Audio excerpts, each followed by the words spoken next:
Hi കുട്ടികളെ, നമുക്ക് രാവിലത്തെ കലാപരിപാടിയിലോട്ട് പോകാം. തോരൻ അരിഞ്ഞ് വെച്ചിട്ടുണ്ട്, മെഴുക്ക് പുരട്ടി, തേങ്ങ തിരുമ്മി വെച്ചിട്ടുണ്ട്, മീൻ കട്ട് ചെയ്ത് വെച്ചു, അപ്പത്തിന് മാവെടുത്ത് വെച്ചു, പിന്നെന്തുവായിരുന്നു, ചായ ഇടാനായിട്ട് പാലെല്ലാം റെഡിയാക്കി വെച്ചു.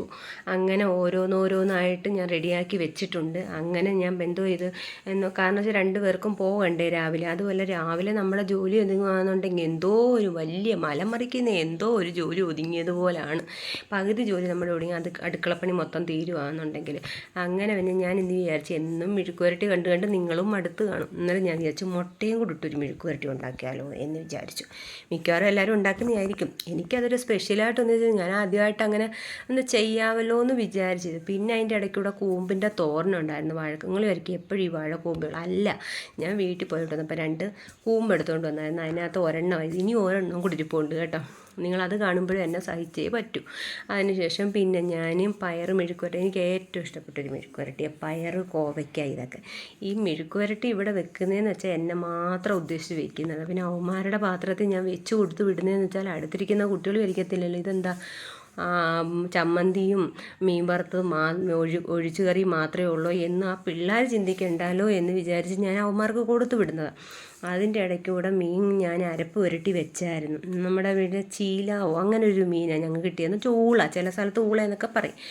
അങ്ങനെ പിന്നെ ഞാൻ അതിൻ്റെ ഇടയ്ക്കൂടെ മെഴുക്ക് പുരട്ടിക്ക് വേണ്ടി മുട്ടയൊക്കെ 2 മുട്ടയാണ് ഞാൻ നടുക്കും ഇട്ട് അടിച്ചൊഴിക്കണ്ട, ഇങ്ങനെ പൊട്ടിച്ചിട്ടാൽ മതി കേട്ടോ. പൊട്ടിച്ചിട്ടിട്ട് പിന്നെ ഒന്ന് അടയ്ക്കണം, കാരണം വെച്ചാൽ അത് ചെറിയ രീതിയിലൊന്ന് വേവട്ടെന്ന് വിചാരിച്ച്.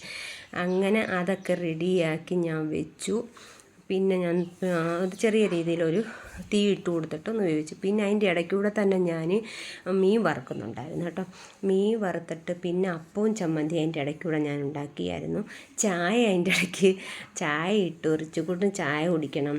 ബിലാലിന് പിന്നെ ചായ നിർബന്ധമില്ല കേട്ടോ, അവൻ ചായ കുടി നിർത്തി. പിന്നെന്തോ ഇത് അപ്പം പൊടിച്ചമ്മന്തിയായിരുന്നു അപ്പത്തിന്. അങ്ങനെ പിന്നെ റിച്ചുകൂട്ടൻ പോയി കുളിച്ച് റെഡിയായിട്ടൊക്കെ വന്നപ്പോഴത്തേക്ക് എൻ്റെ ഒരുവിധപ്പെട്ട ജോലിയെല്ലാം ഒതുങ്ങി. പിന്നെ ഉണ്ടേന്ന് വെച്ചാൽ പിന്നെ എനിക്കൊരു രസം, ഞാൻ വിചാരിച്ച ഒഴിച്ചുകറിക്ക് എന്തെങ്കിലും വേണ്ടതെന്ന് വിചാരിച്ച രസം ഉണ്ടാക്കി. പിന്നെ മീൻകറി ഇവിടെ വലിയ നിർബന്ധമില്ല, കാരണം വെച്ചാൽ അവന്മാർക്ക് 2 മീൻ വറുത്തതോ രസമോ മോരോ അങ്ങനെയൊക്കെ എന്തെങ്കിലും മതി, പച്ചക്കറിയും നിർബന്ധമില്ല. അതുകൊണ്ട് പിന്നെ പിന്നെ എനിക്ക് മാത്രം പോരായോ എന്ന് വിചാരിച്ച് ഞാൻ പരമാവധി അങ്ങ് മീൻകറി ഉപ്പ് ഉപേക്ഷിച്ച് വന്ന മട്ടാണ് ഗെയ്സ്. മറ്റേതാണെന്നുണ്ടെങ്കിൽ മീൻകറി ഇല്ലാതെ ഞാൻ ചോറുന്നത്തില്ല. അങ്ങനെ പിന്നെ ഞാനെന്തോ ഇന്നലെ മീൻകറി വെച്ചില്ല. വെക്കാഞ്ഞെന്ന് വെച്ചാൽ ആവശ്യമില്ലല്ലോ, മീൻ വറുത്ത ഉണ്ട്. പിന്നെ അതും കൂട്ടി ഞങ്ങളങ്ങ് കഴിച്ചു.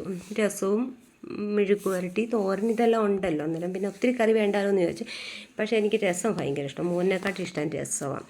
റിച്ചുകുട്ടനും ബിലാലിനും രസവും മോരും എല്ലാം ഇഷ്ടമാവുമാർക്ക്. പിന്നെ സാമ്പാറും ഇഷ്ടമാണ് കേട്ടോ. സാമ്പാർ വെച്ചിട്ട് കുറച്ച് ദിവസമായി. മിക്കവാറും ഞാൻ തൂക്കിയായി പച്ചക്കറി വാങ്ങിക്കുന്നത്, ഈ മെഴുക്ക് പുരട്ടാൻ, അവിയലിന്, തോരൻ, അങ്ങനെ. അതുകൊണ്ട് ഈ സാമ്പാർ ഇതിനകത്ത് വരാത്തത് കേട്ടോ. അടുത്ത ദിവസം കേട്ടോ ഞാൻ സാമ്പാർ ഉണ്ടാക്കാം. അങ്ങനെ പിന്നെ ഇതെല്ലാം റെഡിയായി. ഞങ്ങൾ റിച്ചുകുട്ടന് കഴിക്കാനായിട്ട് ഒരുങ്ങി റെഡിയായവൻ കുളിച്ച് റെഡിയായി വരികയും ചെയ്തു. ബിലാൽ അപ്പോഴത്തേക്ക് വിളിച്ചു പറഞ്ഞു, കുഞ്ഞെ എനിക്കിന്ന് പോകണ്ട, അവരുടെ ഒരു സാറ് മരിച്ചു, അതുകൊണ്ട് അവനിന്ന് പോയില്ല. അങ്ങനെ റിച്ചുകുട്ടന് അതൊക്കെ കൊടുത്തു. പിന്നെ പാത്രങ്ങൾ ഇഷ്ടം പോലെ കഴുകാൻ കിടപ്പുണ്ടായിരുന്നു. ഇതെല്ലാം വെച്ച് കഴിഞ്ഞിട്ട് ഞാൻ പാത്രങ്ങൾ കഴുകത്തുള്ളൂ കേട്ടോ.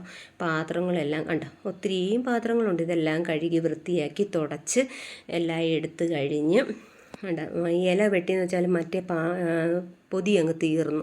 അതുകൊണ്ടാണ് ഞാൻ, അതുപോലെ റിച്ചിന് മാത്രം പോയാൽ മതി. അങ്ങനെ അവനെ കൊണ്ടൊരു ഇല വെട്ടിച്ചത് വാട്ടി അതിനകത്ത് ചോറൊക്കെ കൊടുത്ത് വിട്ട്. പിന്നെ എനിക്ക് ഇവനെ കൊണ്ടാക്കണമല്ലോ, 2 പേരെയും കൊണ്ടുവിടണം.